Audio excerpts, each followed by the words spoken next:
இனியன் குட்டிக்கு செக்கப் போகும்போது டாக்டர் வந்து ப்ரானும் ஃபிஷ்ஷும் அதிகமாக எடுத்துக்கோங்க அப்படின்னாங்க. ரெண்டுமே நான் அதிகமாக எடுத்துக்க மாட்டேன் டாக்டர் அப்படின்னு சொன்னப்ப, டாக்டர் வந்து குழந்தைங்க படிக்கலைன்னு சொல்லிட்டு ஃப்யூச்சரில் அடிக்கிறதுக்கு பதிலாக இப்போ இருந்தே இதை சாப்பிட்டீங்க அப்படின்னா பிரெயினுக்கு வந்து கொஞ்சம் ஹெல்ப்ஃபுல்லாக இருக்கும் அப்படின்னு சொன்னாங்க. அதனால கண்ணாவும் வந்து நான் சாப்பிட மாட்டேன்னு தெரிஞ்சும் வந்து பார்த்தீங்க அப்படின்னா எடுத்துகிட்டு வந்து செஞ்சே ஆகணும் அப்படின்னு சொல்லிட்டாங்க. அப்பாவும் வந்து எனக்கு செஞ்சு கொடுத்தாங்க.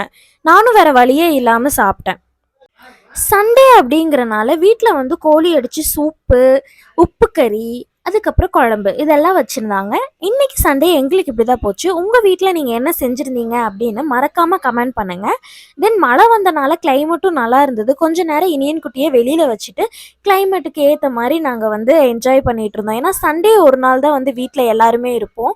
ஷிஃப்ட்டு மாற்றி ஷிஃப்ட்டு வந்து இனியனை கொஞ்சறதுக்கு ஆள் இருந்துகிட்டே இருந்தாங்க. நானும் கொஞ்சம் ஃப்ரீயாகவே இருந்தேன்.